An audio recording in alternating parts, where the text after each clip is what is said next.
नमस्कार दोस्तों, कैसे हैं आप सभी। आशा करते हैं आप लोग बिल्कुल मस्त होंगे, स्वस्थ होंगे और अपनी पढ़ाई को कर रहे होंगे।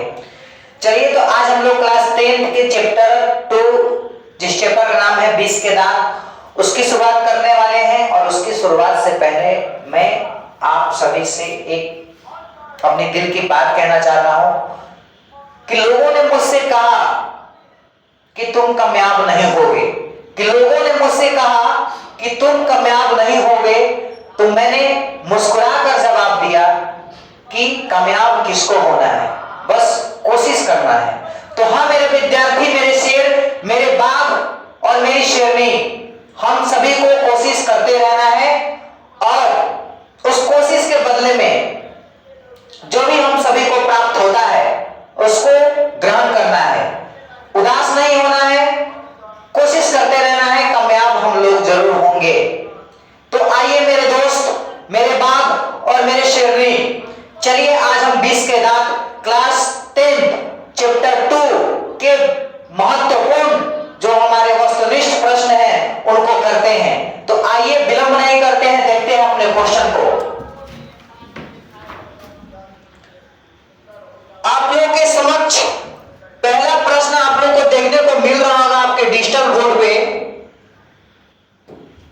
कि 20 के दांत शीर्षक कहानी के कहानीकार कौन है।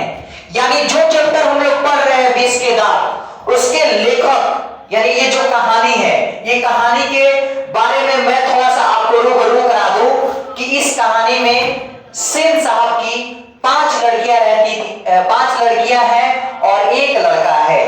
जो 5 लड़कियां हैं उनका हर एक काम करने के लिए एक टाइम टेबल बनाया गया है, एक समय बनाया गया है। अगर वो हंसना चाहे तो वो शाम के समय में ही हंस सकती हैं। अगर वो खेलना चाहे तो उसके लिए भी समय बनाया गया था। सेन साहब जो थे वो अपनी लड़कियों को क्या मानते थे? कठपुतलियां मानते थे। और लड़का जो था काशू, उसको बहुत प्यार करते थे। उनका आंखों का तारा था उनका बेटा, ठीक ना। सेन साहब की एक गाड़ी भी थी, एक कार थी, काली रंग की मोटर कार थी, जिसको बहुत प्यार करते थे। अगर उस पे गंदगी लग जाती थी ना, तो उसके जो सोफर है, सोफर का मतलब होता है सफाई करने वाला, उसको गालियां पड़ती थी, ठीक ना। तो कहानी आप लोगों को क्लास में बताया जाता है, किताब कराया जाता है, आप लोगों को पता है।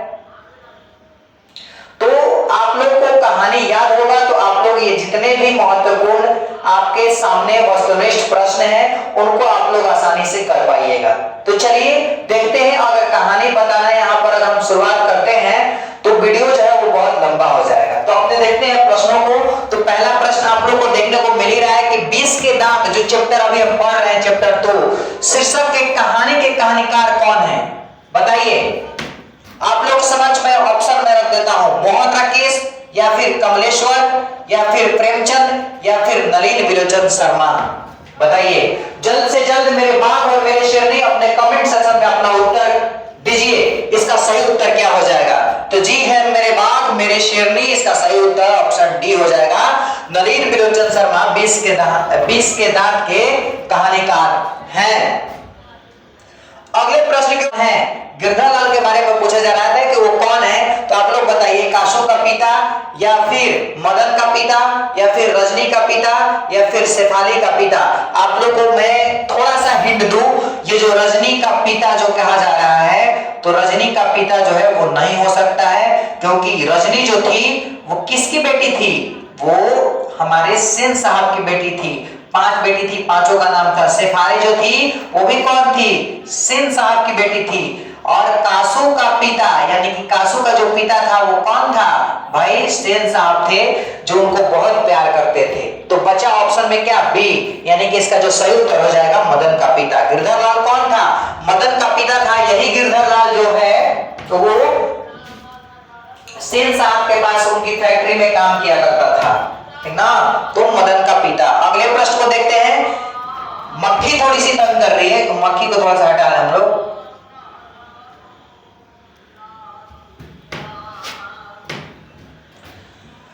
नंबर प्रश्न आप लोग देखने को मिल रहा है कि मदन ने कासू के कितने दांत तोड़ डाले।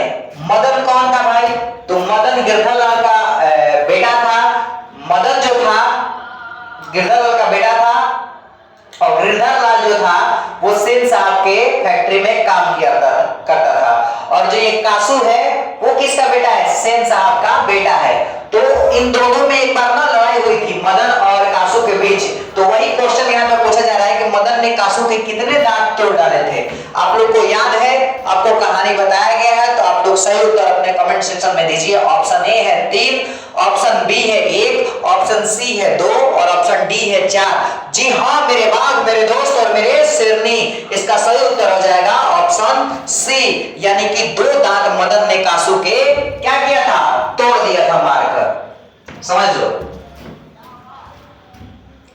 अगले प्रश्न को देखते हैं।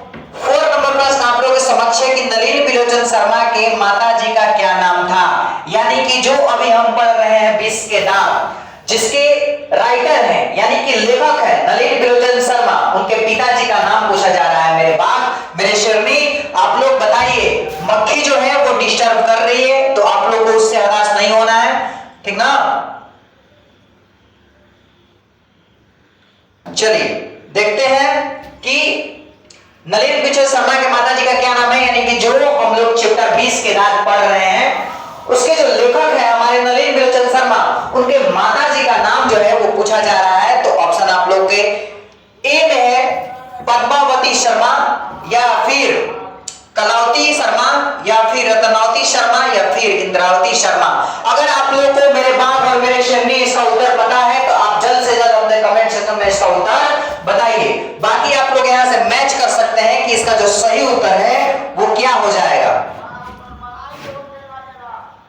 तो इसका सही जो उत्तर हो जाएगा आप लोगों के समक्ष रत्नावती शर्मा, यानी जो हमारे नलिन बिलोचन शर्मा जो थे उनकी माता जी का नाम क्या था?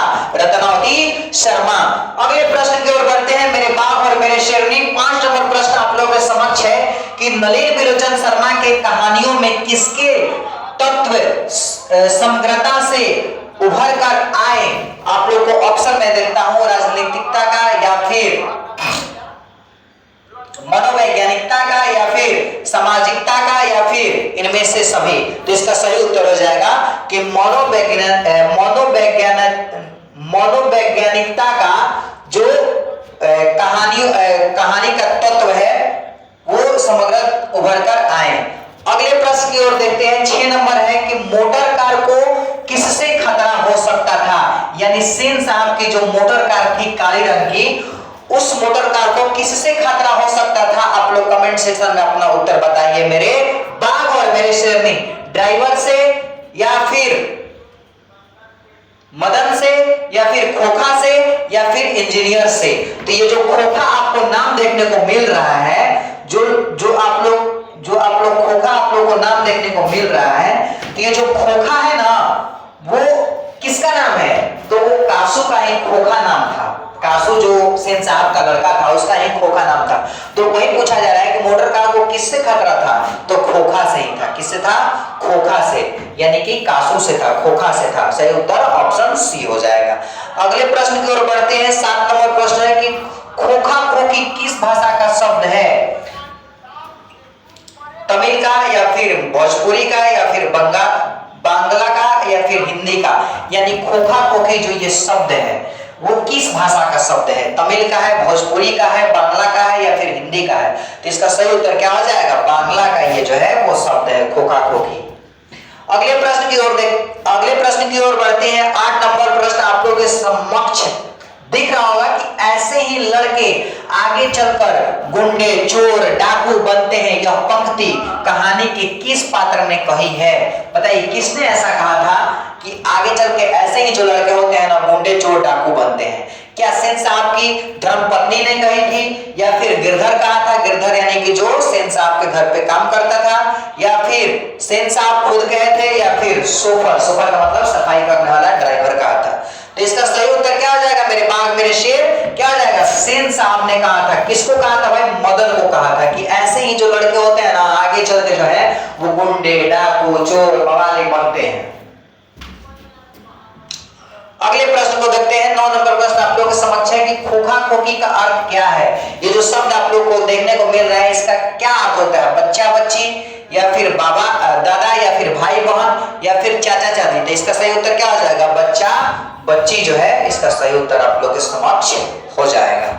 अगले प्रश्न को देखते हैं कि खोखा का क्या नाम है भाई। जो खोखा है, खोखा किसको कहा जा रहा है, उसका क्या नाम था, रियल नाम बताइए आप लोग मेरे बाप और मेरे शेरनी। इसका सही उत्तर आप देखते हैं किशु या फिर कुशु या फिर काशु या फिर केशु।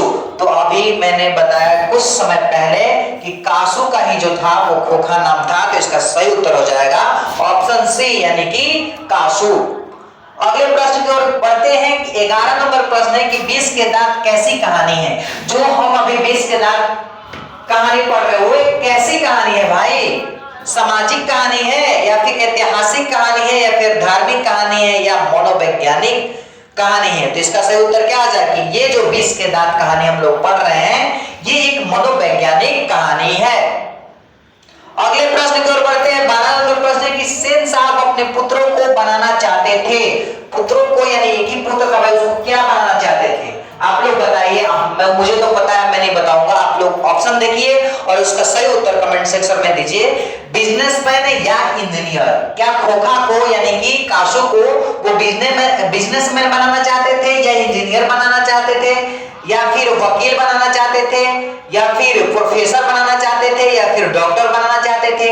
तो इसका जो सही उत्तर है आप लोग को पता होगा, आप लोग कमेंट सेक्शन में दीजिए कि वो जो है वो सेन साहब अपने पुत्र को क्या बिजनेसमैन और या इंजीनियर दोनों में से एक बनाना चाहते थे, बिजनेसमैन या इंजीनियर। इसका जो है वो बिल्कुल सही उत्तर हो जाएगा। 13 नंबर प्रश्न को देखते हैं कि मदन अक्सर किसके हाथों से पिटता था। मदन यानी कि जो गिरधरलाल का बेटा था वो अक्सर किसके हाथों से पिटता था भाई बताइए। माता से, सेन साहब से, खोखा से, पिता से। तो मैं पहले आपको बात बता दूं, ये जो माता होती है, हमारी जो माँ होती है, माँ ना अगर बेटा गलती भी कर देता है तो बहुत बार माफ कर देती है। तो माता जो मेरे ख्याल से, मेरे हिसाब से नहीं हो सकता है। सेन साहब नहीं होगा, खोखा नहीं होगा क्योंकि खोखा को तो मदन ने 2 दांत तोड़ डाली थी। दोस्तों से कोई डरता है? नहीं डरता है। तो इसका जो सही उत्तर हो जाएगा पिता, ऑप्शन डी जो है वो बिल्कुल सही उत्तर हो जाएगा। पिता से अक्सर बच्चे जो होते हैं बहुत ज्यादा डरते हैं। तो मदन की अक्सर किसके हाथों से पिटता था? अपने पिता के हाथों से यानी कि गिरधरलाल के हाथों से पिटता था। 14 नंबर प्रश्न आप लोग समझे कि नलिन बिलोचन शर्मा के पिता का नाम क्या था। माता जी का नाम जाने हम, अब पूछा जा रहा है कि जो 20 के दांत के लेखक हैं जिनका नाम नलिन बिलोचन शर्मा है उनके पिताजी का नाम क्या था। आइए ऑप्शन देखते हैं। पंडित रामा अवतार शर्मा या फिर पंडित कृष्णा अवतार शर्मा या फिर पंडित मृत्युंजय शर्मा या फिर पंडित दशावतार शर्मा। जिसका सही उत्तर क्या आ जाएगा? पंडित रामा अवतार शर्मा। पंडित रामा अवतार शर्मा नलिन बिलोचन शर्मा जी का पिताजी का नाम था। आगे बढ़े, चलिए बढ़ते हैं आगे, देखते हैं 15 नंबर प्रश्न की। सेन साहब ने किसे खूब फटकार लगाई यानी डांट लगाई थी। फटकार का मतलब होता है डांटना, डांटना होता है। तो किसे सेन साहब ने बहुत फटकार लगाई थी? गिरधरलाल को, खोखा को या फिर मदन को या फिर शेफाली को। तो सही उत्तर क्या आ जाएगा? गिरधरलाल को जो है वो सेन साहब जो थे वो बहुत डांट फटकार लगाए थे। अगले प्रश्न की ओर बढ़ते हैं। 16 नंबर प्रश्न है कि 20 के दांत कहानी किस वर्ग के अंत विरोधियों को उजागर करती है। फिर से क्वेश्चन देखते हैं कि 20 के दांत कहानी के किस वर्ग के अंत विरोधियों को उजागर करती है। ऑप्शन देखते हैं। निम्न वर्ग का या फिर उच्च वर्ग का या फिर मध्यम वर्ग को या व्यापारी वर्ग का। तो इसका सही उत्तर क्या आ जाएगा? मध्यम वर्ग को। अगले प्रश्न की ओर बढ़ते हैं कि काशु मदन के साथ किस खेल में शरीक होना चाहता था। फुटबॉल के खेल में या फिर हॉकी के खेल में या फिर बैडमिंटन के खेल में या फिर लट्टू के खेल में। तो सही उत्तर क्या आ जाएगा? लट्टू के खेल में। 18 नंबर प्रश्न आप लोग समझिए कि सेन साहब किसके व्यंग्य से ऐड कर रह गए। पत्रकार महोदय के व्यंग्य से या फिर मुखर्जी साहब के व्यंग्य से, या फिर सिंह साहब के व्यंग्य से, या फिर गिरधरलाल के व्यंग्य से? तो सही उत्तर क्या हो जाएगा? पत्रकार महोदय के व्यंग्य से जो थे हमारे सेन साहब वो ऐड कर रह गए। अगले प्रश्न देखते हैं कि 19 नंबर प्रश्न है कि मदन की उम्र क्या थी? जो गिरधरलाल का पुत्र मदन है उसका उम्र क्या था मेरे दोस्त, मेरे बाघ और मेरे शेरनी? 5-6 साल, या फिर 7-8 साल, या फिर 3-4 साल, या फिर 9-10 साल? इसका सही उत्तर क्या जाएगा कि मदन जो था गिरधरलाल का पुत्र उसका उम्र था 5-6 साल। अगले प्रश्न की ओर बढ़ते हैं। 20 नंबर प्रश्न आप लोगों के समक्ष है कि मदन किसका पुत्र था? मैं बार बार कहते आ रहा हूं, तो इसका जो उत्तर है मैं वो आप लोग को पहले नहीं बताऊंगा, आप लोग ऑप्शन देता हूं, आप लोग कमेंट सेक्शन में इसका बताइए। सेन साहब का पुत्र था, या फिर गिरधर का, या फिर सोफर का, या फिर सी साहब का? तो आप लोग जल्द से जल्द कमेंट सेक्शन में अपना उत्तर दीजिए, बाकी मैं यहाँ पे उत्तर दिखा रहा हूँ। सही उत्तर क्या हो जाएगा? गिरधर लाल का जो था वो मदन पुत्र था। मैं बार बार कहता आ रहा हूँ, मेरे बाघ और मेरे शेर नहीं। 21 नंबर प्रश्न देखते हैं। 21 नंबर प्रश्न देखते हैं, नलिन विलोचन शर्मा पटना विश्वविद्यालय के हिंदी विभाग के अध्यक्ष कब बने थे? ये जो हमारे लेखक है नलिन विलोचन शर्मा, वो पटना विश्वविद्यालय के हिंदी विभाग में अध्यक्ष कब बना रहा? सन 1958 ईस्वी में, या फिर सन 1957 ईस्वी में, या फिर सन 1963 ईस्वी में, या फिर सन 1959 ईस्वी में? जल्द से जल्द कमेंट सेक्शन में बाघ और मेरे शेरनी इसका उत्तर आप लोग दीजिए, बाकी आप लोग यहाँ से उत्तर अपना मैच कीजिए। इसका सही उत्तर हो जाएगा सन 1959 ईस्वी में नलिन विलोचन शर्मा जो हमारे 20 के दांत के लेखक हैं वो पटना के विश्वविद्यालय में हिंदी विभाग के अध्यक्ष बने थे। अगले प्रश्न की ओर बढ़ते हैं। 22 नंबर प्रश्न है कि नलिन विलोचन शर्मा का जन्म कब हुआ था? ये जो लेखक हमारे नलिन विलोचन शर्मा है उनका जन्म कब हुआ था? आपका भी जन्म हुआ होगा, कब हुआ था कमेंट सेक्शन में बताइए। बाकी नलिन विलोचन शर्मा का जन्म कब हुआ था जानते हैं। 14 जनवरी 1915 को, या फिर 18 फरवरी 1916 को, या फिर हो जाएगा आपके समक्ष 22 मार्च 1917 को, या फिर 24 अप्रैल 1918 को। जल्द से जल्द इसका उत्तर आप लोग कमेंट सेक्शन में दीजिए, मेरे बाघ और मेरे शेरनी। इसका सही उत्तर जो होगा 18 फरवरी 1916 को हमारे नलिन विलोचन शर्मा जी का जन्म हुआ था। अगले प्रश्न की ओर बढ़ते हैं। 23 नंबर प्रश्न है कि नलिन विलोचन शर्मा की मृत्यु कब हुई थी? अब जन्म के बाद इनका जो मरण है यानी कि मृत्यु जो है वो कब हुआ था बताइए आप लोग। देखते हैं 12 सितंबर 1961 ईस्वी को, या फिर 14 सितंबर 1961 ईस्वी को, या फिर 16 सितंबर 1961 ईस्वी को, या फिर 18 सितंबर 1961 ईस्वी को। ये सेम आप लोग को देखने को मिल रहा है। ठीक, अब डेट बता दीजिए कि क्या वो 12 सितंबर था, या 14 सितंबर था, 16 सितंबर था, या 18 सितंबर था। तो सही उत्तर इसका क्या हो जाएगा 12 सितंबर 1961 को। 12 सितंबर 1961 को नलिन विलोचन शर्मा जी का मृत्यु हुआ था। अगले प्रश्न को देखते हैं कि 24 नंबर प्रश्न है कि नलिन विलोचन शर्मा का जन्म कहाँ हुआ था? हमारे 20 के दांत के जो लेखक हैं नलिन विलोचन शर्मा, उनका जन्म कहाँ पर हुआ था? आपका भी हमारा भी जन्म हुआ है, किसी का मामा के घर हुआ होता है, किसी का दिल्ली हुआ रहता है, किसी का गांव में ही हुआ रहता है। तो यही पूछा जा रहा है कि नलिन विलोचन शर्मा का जन्म कहाँ हुआ था। तो कमेंट सेक्शन में आप लोग इसका उत्तर बताइए। गांधी घाट पटना में, या फिर कृष्णा घाट पटना में, या फिर बदर घाट पटना में, या फिर राजनी घाट पटना में। पटना में तो हुआ था, इतना तय है। तो इसका जो सही उत्तर हो जाएगा ऑप्शन सी, बदर घाट पटना में जो है वो नलिन विलोचन शर्मा का जन्म हुआ था। अगले प्रश्न को देखते हैं कि दृष्टिकोण किनकी रचना है? दृष्टिकोण जो है वो किसकी रचना है मेरे बाघ, मेरे दोस्त, मेरे शेरनी? रामावतार शर्मा, या फिर नलिन विलोचन शर्मा, या मोहन राकेश? ऑप्शन डी देखते हैं, प्रेमचंद। इसका सही उत्तर क्या हो जाएगा नलिन विलोचन शर्मा। प्रश्न है कि लड़कियां क्या है? कठपुतलियां हैं। किससे इस बात पर गर्व है बताइए? लड़कियां जो है वो हाथ की कठपुतलियां है, किसको इस पर गर्व है? भाई बहन को, चाचा चाची को, या फिर मामा मामी को, या फिर माता पिता को? सही उत्तर हो जाएगा ऑप्शन डी यानी कि माता पिता को।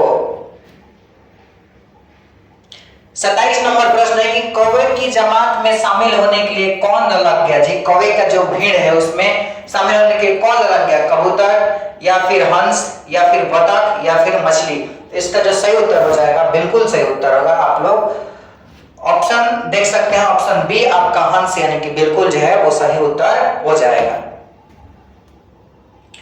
आते हैं 28 नंबर प्रश्न, देखते हैं कि किसके अनुसार सेनों ने सिद्धांतों को भी बदल दिया था। किसके अनुसार अपने सिद्धांतों को बदल दिए थे? बेटियों के अनुसार, या फिर खोखा के अनुसार, या फिर मदन के अनुसार, या फिर गिरधर के अनुसार? तो सही उत्तर क्या हो जाएगा? खोखा के अनुसार जो सेन साहब थे अपने सिद्धांतों को उनमें क्या किए थे? बदल लिए थे। तो प्रश्न देखते हैं कि सेन साहब की कितनी लड़कियां थी? हमारे जो सेन साहब थे उनकी लड़कियां मैंने बताया कि 5 थी।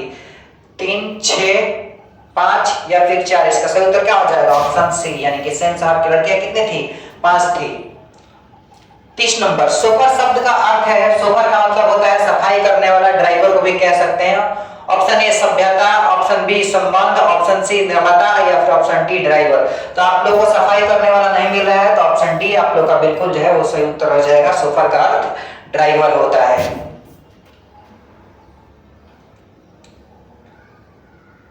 चलिए, यहां तक आप सभी को जुड़ने के लिए दिल से बहुत बहुत धन्यवाद। आशा करते हैं आप लोगों को सारी चीजें जो है वो समझ में आई होगी, और सारे प्रश्नों को आप नोटबुक में नोट कीजिए और याद कीजिए, और एग्जाम में अच्छा मार्क्स लाइए। मिलते हैं अगले वीडियो में अगले टॉपिक के साथ। तब तक के लिए आप सभी को शुभ रात्रि, एंड सभी विद्यार्थियों को दिल से बहुत प्यार।